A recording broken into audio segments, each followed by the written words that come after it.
कक्षा 10वीं के सभी विद्यार्थियों को नमस्कार। मेरे चैनल अशोक कुमार नरवर में आप सभी का स्वागत है। मैं गद्य खंड कक्षा 10वीं हिंदी विशिष्ट के जो व्याख्या और प्रश्नोत्तर है मैं उनको पढ़ूंगा इस वीडियो में। ये वीडियो आपके लिए बहुत उपयोगी होगा, परीक्षा उपयोगी तो एकदम होगा ही होगा।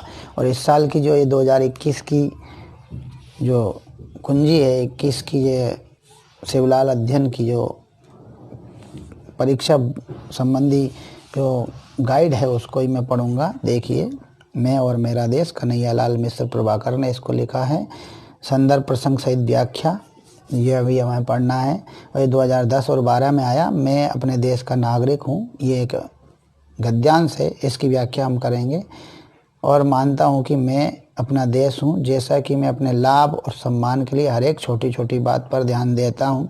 वो क्या कह रहे हैं लेखक कि मैं अपने देश का नागरिक हूँ। मैं अपने देश का नागरिक हूँ और मानता हूँ कि मैं अपना देश हूँ। मैं खुद मानता हूँ कि मैं ही अपना देश हूँ। जैसा कि मैं अपने लाभ, अपने फ़ायदे के लिए, सम्मान के लिए हर एक छोटी छोटी बात पर ध्यान देता हूँ, हर छोटी छोटी बात पर ध्यान देता हूँ, वैसे ही मैं अपने देश के लाभ और सम्मान के लिए भी छोटी छोटी बातें पर ध्यान दूँ। जब मैं अपनी छोटी छोटी बातों पर, हर एक बातों पर, सम्मान पर, लाभ पर ध्यान देता हूँ तो मैं अपने देश के लाभ और उसके सम्मान के लिए भी छोटी छोटी बातों पर ध्यान दूँ। यह मेरा कर्तव्य है। और जैसा मैं अपने सम्मान और साधनों से अपने जीवन में सहारा पाता हूँ, जैसा कि अब मेरा कर्तव्य क्या है, मेरा दायित्व क्या है कि जैसे मैं अपने सम्मान और साधनों से अपने जीवन में सहारा पाता हूँ, वैसे ही देश के सम्मान और साधनों से भी सहारा पाऊँ। मैं पाता हूँ तो देश के सम्मान और वह साधनों को से भी सहारा पाऊँ और देश को भी सम्मान दूँ। यह मेरा अधिकार है और मेरा कर्तव्य है कि मैं उनको सहारा दूं। बात यह है कि मैं और मेरा देश दो अलग अलग दो चीज़ तो हैं ही नहीं। बात यह है कि मैं और मेरा देश दोनों अलग अलग चीज़ें नहीं हैं। सीधी बात यह कहना है लेखक का। अब आते हैं अपन संदर्भ पे। प्रस्तुत गद्यांश मैं और मेरा देश नामक निबंध से लिया गया है। मैं और मेरा देश नामक निबंध से लिया गया है। इसके लेखक कन्हैयालाल मिश्र प्रभाकर हैं। प्रसंग: प्रस्तुत गद्यांश में लेखक ने प्रत्येक नागरिक को देश के प्रति अपने कर्तव्य पालन हेतु प्रेरित किया है। प्रस्तुत गद्यांश में लेखक ने प्रत्येक नागरिक को अपने देश के प्रति उसके कर्तव्य पालन, उत्तरदायित्व के पालन हेतु प्रेरित किया है। व्याख्या: लेखक क्या कहता है कि देखिए कितना अच्छा कहा उन्होंने। लेखक कहता है कि मैं अपने देश का नागरिक हूँ, मतलब मैं अपने देश का बासिंदा हूँ, मैं अपने देश का रहने वाला हूँ। और नागरिक होने के कारण मैं मानता हूँ कि अपना देश में ही हूँ। जब मैं नागरिक हूँ तो मैं मानता हूँ कि मैं ही अपना देश हूँ, अपना देश में ही हूँ। ये वो मानता है, मैं ही हूँ अपना देश। मुझे देश के हित अहित संबंधी छोटी छोटी बातों पर पूरा ध्यान उसी प्रकार रखना चाहिए जिस प्रकार अपने व्यक्तिगत लाभ हानि का रखा जाता है। मुझे भी अपने देश के हित अहित संबंधी छोटी छोटी बातों का पूरा ध्यान रखना चाहिए और उसी प्रकार रखना चाहिए जिस प्रकार अपने व्यक्तिगत लाभ यानी अपने खुद के लाभ के लिए हानि का ध्यान रखता हूँ। मेरा दायित्व एवं धर्म है कि मैं जिस प्रकार अपने स्वाभिमान तथा साधनों से सहयोग प्राप्त करता हूँ। अब मेरा धर्म है, मेरा कर्तव्य है, मेरा दायित्व है कि जिस प्रकार मैं अपने स्वाभिमान तथा साधनों से सहयोग प्राप्त करता हूँ, उसी प्रकार देश के सम्मान तथा साधनों से भी सहयोग पाना मेरा अधिकार है। और मैं उसका भी उस सम्मान और साधनों का भी उसे भी दूँ सम्मान, मतलब देश के लिए भी मैं कुछ करूं और मैं भी पाऊं, ये मेरा अधिकार है। उसके लिए तो मैं करूं लेकिन फिर मैं भी उनसे पाऊं तो ये मेरा अधिकार है। वास्तविकता तो यह है कि मैं और मेरा देश एक ही हैं, उनमें किसी प्रकार का अलगाव नहीं है। मतलब हम दोनों में किसी प्रकार का अलगाव नहीं, हम दोनों अलग नहीं, हम दोनों तो एक ही हैं। विशेष व्यक्ति तथा राष्ट्र के हित अहित एक ही होते हैं। शुद्ध साहित्यिक भाषा में विषय का प्रभावी प्रस्तुतिकरण हुआ है। एक तो ये व्याख्या है, कितनी अच्छी व्याख्या थी। फिर अगला है वो देखिएगा क्या है, कितना अच्छा है।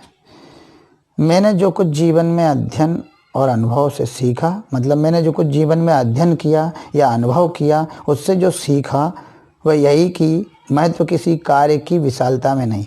मैं ये मानता हूँ महत्व किसी काम के बड़े होने में नहीं है, बड़े विशालता में नहीं है, बल्कि उस कार्य के करने की भावना में महत्व है। महत्व किसी काम के बड़े होने या विशालता में नहीं, बल्कि उसको कार्य करने की भावना में, कि उस कार्य को किस भावना से किया जा रहा है।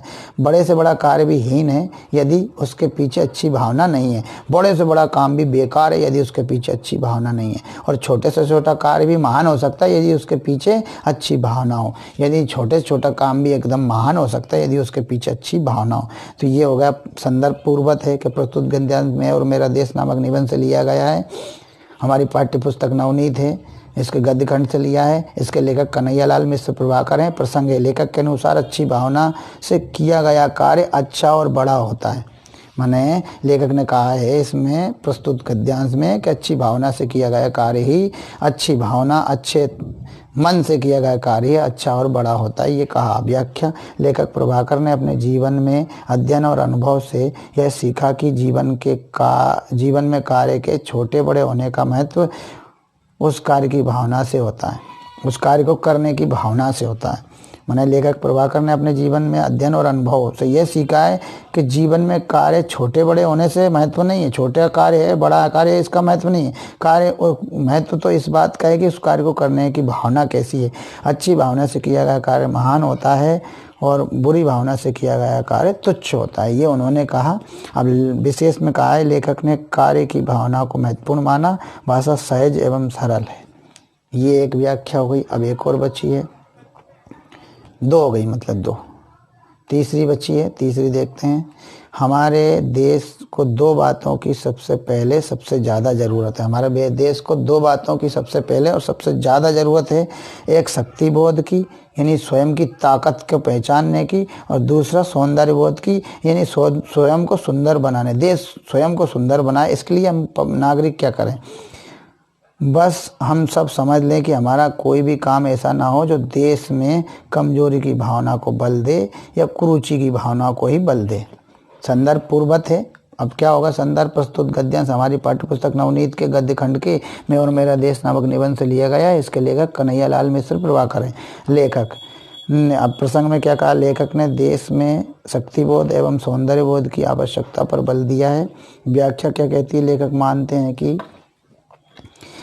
मानते हैं कि हमारे देश भारत में दो बातों का विशेष ध्यान देने की आवश्यकता है। हमारे देश भारत में या भारतवर्ष में दो बातों पर ध्यान देने की विशेष आवश्यकता है, विशेष ध्यान देने की आवश्यकता है, विशेष ध्यान देने की ज़रूरत है, बहुत ज़्यादा ध्यान देने की ज़रूरत है। वो है सबसे पहले शक्तिबोध की, मैंने सर्वप्रथम शक्तिबोध के ऊपर ध्यान देने की आवश्यकता है, और दूसरे सौंदर्य बोध के ऊपर ध्यान देने की आवश्यकता है। हमारे नित्य प्रति सभी कार्य ऐसे होने चाहिए। हमारे नित्य प्रति सभी कार्य ऐसे होने चाहिए। हम लोग जो नागरिकों के सभी के कार्य हैं वो रोज़ ही ऐसे होने चाहिए जिनसे हमारी ताकत प्रकाशित हो, जिनसे हमारी ताकत बढ़े, शक्तिबोध हो देश को। हमारे किसी भी कार्य से देश की कमजोरी व्यक्त नहीं होनी चाहिए। हमारे कोई भी काम से देश कमज़ोर नहीं दिखना चाहिए, देश की कमजोरी व्यक्त नहीं होना चाहिए। आगे बताया है, हमारी सुरुचि का विकास होना चाहिए, ना कि कुरुचि का। कमजोरी की भावना अथवा कुरुचि की वृत्ति देश के लिए घातक होती है। विशेष में कहा यहाँ शक्तिबोध तथा सौंदर्यबोध को महत्वपूर्ण बताया गया है। व्यक्ति की हीनता तथा कुरुचि से बचना चाहिए। व्यक्ति को हीनता तथा कुरुचि से बचना चाहिए। हर आदमी को हीनता और कुरुचि से। सरल सुबोध भाषा शैली में विषय को समझाया गया है। ये हो गया। एक और व्याख्या बची है, 4 व्याख्याएं दी हैं। अच्छी बात है अगर 4 हैं तो। यदि इस प्रश्न का उत्तर हाँ में है तो आप देश के शक्तिबोध को भयंकर चोट पहुंचा रहे हैं और आपके हाथों देश के सामूहिक मानसिक बल का ह्रास हो रहा है। यदि ये प्रश्न आपसे पूछा जाए और आपका उत्तर हाँ में है तो देश के आप शक्तिबोध को भयंकर चोट पहुंचा रहे हैं, देश की जो ताकत है उसको नुकसान पहुंचा रहे हैं, और हमारे देश के सामूहिक मानसिक बल को तोड़ रहे हैं। आप सामूहिक मानसिक बल है उसको हरा रहे हैं। सुनिए, आपने शल्य की बात, यह महाबली कर्ण का सारथी था। महाराज शल्य जो थे वो महाबली कर्ण के सारथी थे। जब भी कर्ण अपने पक्ष में विजय की घोषणा करता, हुंकार भरता, वह अर्जुन की अजेयता का एक हल्का सा उल्लेख कर देता। शल्य जो है अर्जुन की अजेयता का हल्का सा उल्लेख कर देता। भले ही कर्ण कितनी कोशिश करे, कर्ण कितना ही जीते, फिर भी उसको हारा हुआ बता देते थे। बार बार के इस उल्लेख ने कर्ण के सघन आत्मविश्वास में भी संदेह की तरेड़ डाल दी, जो उसकी भावी पराजय की नींव रखने में सफल हो गई। उसको हराने में वो सफल हो गई। अब संदर्भ क्या है? प्रस्तुत गद्यांश हमारी पाठ्यपुस्तक नवनीत के गद्य खंड के मैं और मेरा देश से लिया गया है। इसके रचयिता, इसके लेखक कन्हैयालाल मिश्र प्रभाकर हैं। प्रसंग, इस गद्यांश में लेखक ने बताया कि अपने देश की बुराई कर उसके शक्तिबोध को हानि नहीं पहुंचानी चाहिए। हमें अपने देश की बुराई करके उसके शक्तिबोध को हानि नहीं पहुंचानी चाहिए, ये लेखक ने कहा। व्याख्या, लेखक कहता है कि यदि हम दो देशों की तुलना करने में अपने देश को हीन और दूसरे देश को श्रेष्ठ बता रहे हैं, ये गलत कर रहे हैं।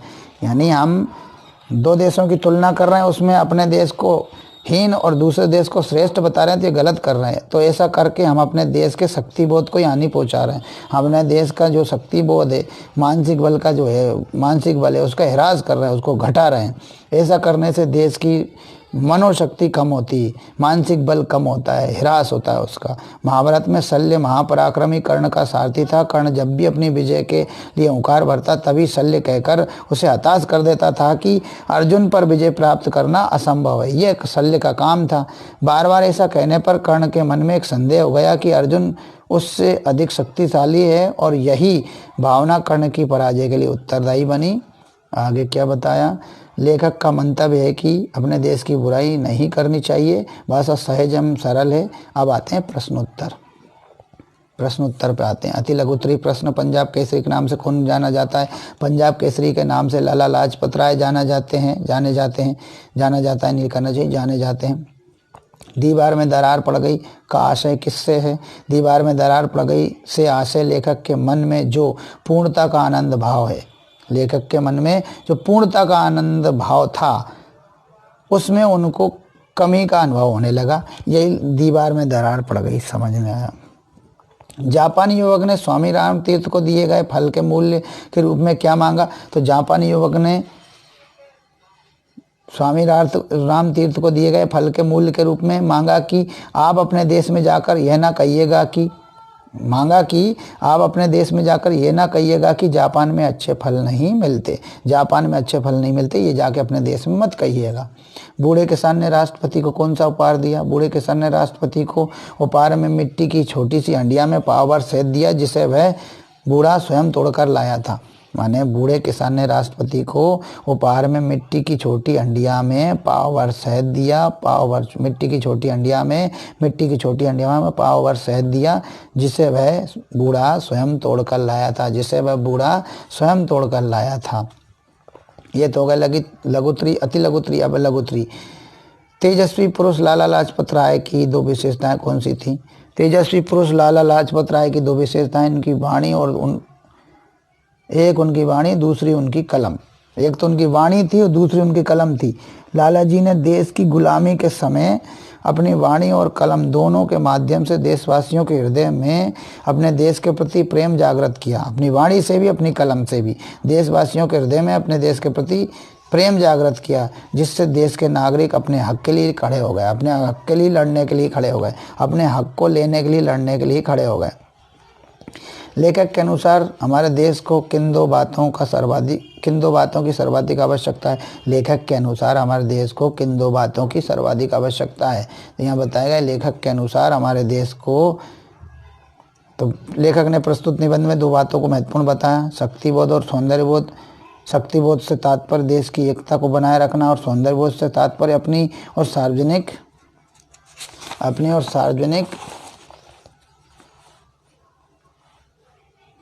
संपत्ति के सौंदर्य को बनाए रखना। यदि हम सार्वजनिक स्थल पर अपने देश की दूसरे देशों से तुलना करते समय अपने देश की बुराई करते हैं, तो हम देश के शक्तिबोध को नुकसान पहुंचा रहे हैं। इसी प्रकार देश की संपत्ति या अपनी संपत्ति को गंदा करते हैं तो हम देश के सौंदर्यबोध को नष्ट कर रहे हैं। हमारे देश की महानता इन्हीं दो चीज़ों पर आधार आ रहे हैं। यूँ कहना है कि यदि हम सार्वजनिक स्थलों पर अपने देश की और दूसरे देश की तुलना कर रहे हैं, और तुलना करते समय अपने देश की बुराई कर रहे हैं, अपने देश को निकृष्ट बता रहे हैं, दूसरे देश को अच्छा बता रहे हैं, अपने देश को हीन और दूसरे देश को अच्छा बता रहे हैं, तो ये बुराई है। इससे क्या होगा कि हम अपने देश के शक्तिबोध को नुकसान पहुंचा रहे हैं। इसी प्रकार यदि देश की संपत्ति को हम नष्ट कर रहे हैं, अपनी संपत्ति को गंदा कर रहे हैं, तो इससे देश के सौंदर्यबोध को धक्का लगेगा, देश का सौंदर्यबोध नष्ट होगा। हमारे देश की मान्यता इन्हीं दो चीज़ों में है कि हम अपने शक्तिबोध, देश के शक्तिबोध और सौंदर्यबोध को बनाए रखें। ये विशेष ध्यान रखें सार्वजनिक स्थल पर। चलिए तीसरा है, देश का सामूहिक मानसिक बल का ह्रास कैसे हो रहा है। देश का जो सामूहिक मानसिक बल है, पूरे देश के नागरिकों के मस्तिष्क का जो बल है, उसका ह्रास कैसे हो रहा है उसको देखें। हम क्या करते हैं, देखिए हमारे देश में रेलों में जाते हैं तो हम क्या करते हैं, मुसाफिर खानों में, चौपालों में, क्लबों में, इन चारों जगह पर लोगों की बहुत भीड़ इकट्ठी होती। और जब यहाँ इकट्ठे होते हम रेलों में, मुसाफिर खानों में, चौपालों में, क्लबों में, तो हम प्रायः ये बात सुनते हैं कि उनमें अनेक परेशानियां हैं तथा गड़बड़ी है। सभी में हम कोई ना कोई कमी बताते रहते हैं, गड़बड़ियां, परेशानियां बताते रहते हैं। इस क्षेत्र में हमारे देश की दशा अन्य देशों की तुलना में संतोषजनक नहीं है। मान लिया कि नहीं है हमारे देश में इन चीज़ों में, रेलों में ठीक व्यवस्था नहीं, मुसाफिर खानों में ठीक व्यवस्था नहीं, चौपालों में नहीं, क्लबों में नहीं, भले ही नहीं है, लेकिन हमें फिर भी ये नहीं करना चाहिए, ये नहीं कहना चाहिए कि तुलना करके हम संतोषजनक ना बताएं। भले ही नहीं है संतोषजनक, लेकिन ना बोले, तुलना ना करें। यदि यह प्रश्न सकारात्मक है तो सत्य उजागर है कि हमारे देश में सामूहिक मानसिक बल का ह्रास हो रहा है, तो हमें यह नहीं करना चाहिए, ध्यान रखना चाहिए। आगे है, जय बोलने वालों का महत्व प्रतिपादित कीजिए। देश में जय बोलने वालों का बहुत महत्व है। किसी खेल के समय जब कोई वर्ग खिलाड़ियों के अच्छे प्रदर्शन के लिए तालियां बजाता है और खुशी के नारे लगाता है तो खिलाड़ियों का उत्साहवर्धन होता है। मतलब जैसे कोई खेल चल रहा है और उस समय किसी खेल में जब खिलाड़ी वर्ग के लिए, कोई वर्ग खिलाड़ियों के लिए तालियां बजाता है, अच्छे नारे लगाता है, तो इससे खुश होकर खिलाड़ियों का उत्साहवर्धन होता है। गिरता हुआ खिलाड़ी भी अच्छे खेल प्रदर्शन करने लगता है, अच्छा खेल का प्रदर्शन करने लगता है। अगर खिलाड़ी गिर भी रहा होगा तो वो अच्छे खेल का प्रदर्शन करेगा। इसी प्रकार कवि सम्मेलनों और मुशायरों में ताली बजाने से कवियों और शायरों में नई स्फूर्ति का संचार होता है। जैसे कवि सम्मेलन में, मुशायरों में अगर श्रोता ताली नहीं बजाएंगे तो कवियों और शायरों में स्फूर्ति नहीं आएगी। इसलिए अगर वहाँ ताली बजती है तो कवियों और शायरों में नई स्फूर्ति का संचार होता है और वे अच्छी कविताएं पढ़ते हैं। युद्ध में भी जय बोलने वालों का सर्वाधिक महत्व है। उदाहरण के तौर पर हमारे स्वर्गीय प्रधानमंत्री ने यह नारा दिया था, जय जवान जय किसान। इस नारे का हमारी सेना और किसान दोनों पर सकारात्मक प्रभाव पड़ा था। आगे है, देश के शक्तिबोध को चोट कैसे पहुंचती है। जब हम सार्वजनिक स्थलों पर, रेलों, क्लबों, मुसाफिर खानों, चौपालों में और बसों में बैठकर अपने देश की कमियां उजागर करते रहते हैं, अपने देश की सरकार की, अपने देश के लोगों की और अपने देश की व्यवस्थाओं की कमियां उजागर करते रहते हैं, तो ये गलत है। या दूसरे देशों की तुलना करते हैं, दूसरे देशों की जो अच्छाइयाँ बताते हैं और अपने देश को उस दूसरे देश के मुकाबले तुच्छ बताते हैं, तब हम अपने इन कार्यों से अपने देश के शक्तिबोध को चोट पहुँचाते हैं। ऐसा करने से लोगों में हीन भावना बढ़ जाती है और देश की एकता में कमी आती है। लोगों में हीन भावना बढ़ जाती है और देश की एकता में कमी आती है। मैं फिर से पढ़ता हूँ, जब हम सार्वजनिक स्थानों पर जाते स्थलों पर, तो रेलों में जाएं, क्लबों में जाएं, मुसाफिर खानों, चौपालों और बसों में बैठकर अपने देश की कमियां उजागर करते रहते हैं और दूसरे देश की तुलना में अपने देश को तुच्छ बताते रहते हैं। अपने देश की कमियां बताएंगे, दूसरे देश की तुलना करके अपने देश को तुच्छ बताएंगे, तब हम अपने इन कार्यों से अपने देश के शक्तिबोध को चोट पहुंचाते हैं। ऐसा करने से लोगों के में हीन भावना आती है और अपने देश को तुच्छ समझने लगते हैं, दूसरे देश को श्रेष्ठ समझते हैं। इससे हमारे देश की एकता में कमी आती है और हमारे देश के शक्तिबोध को चोट पहुंचती है। इसलिए ऐसा नहीं करना चाहिए। अगला प्रश्न है, देश के लाभ और सम्मान के लिए नागरिकों के कर्तव्यों का वर्णन कीजिए। देश का लाभ और सम्मान तभी है जब हम अपने कार्यों से देश की प्रतिष्ठा को नुकसान न पहुंचाएं। देश के लाभ और सम्मान तभी हो सकता है जब हम अपने कामों से, अपने कार्यों से देश की प्रतिष्ठा या इज्जत को नुकसान न पहुंचाएं। हमें अपने को सभ्य और सुसंस्कृत या संस्कारित बनाना चाहिए। हम अपने आप को सभ्य बनाना चाहिए, संस्कारित बनाना चाहिए। हम अपने देश से प्रेम करें, बिल्कुल करें। अपनी वाणी में सत्यता रखें, अपनी वाणी को सत्य रखें, अपनी वाणी में सत्यता रखें और दूसरों के प्रति आदर भाव रखें। ऐसा कोई काम नहीं करना चाहिए जिससे हमारे देश के सम्मान को ठेस पहुँचे। ऐसा कोई भी काम हमें नहीं करना चाहिए जिससे हमारे देश के सम्मान को, देश की प्रतिष्ठा को ठेस पहुँचे। हमें शिष्टता का पालन करना चाहिए, हमें सभ्यता, शिष्टता का पालन, विनम्रता का पालन करना चाहिए। अपने आसपास के वातावरण को शुद्ध एवं स्वच्छ रखना चाहिए। हमें अपने आसपास के वातावरण को शुद्ध एवं स्वच्छ रखना चाहिए। निर्धन एवं जरूरतमंदों की यथा योग्य सहायता करनी चाहिए। निर्धन एवं ज़रूरतमंदों की यथा योग्य सहायता करनी चाहिए। इस तरह से पूरा पाठ था। इसका एक वीडियो बन गया जिससे कि आपको बहुत उपयोगी होगा। अगले पाठों के वीडियो भी मैं देता रहूँगा। धन्यवाद। इस वीडियो को ज़रूर देखिए।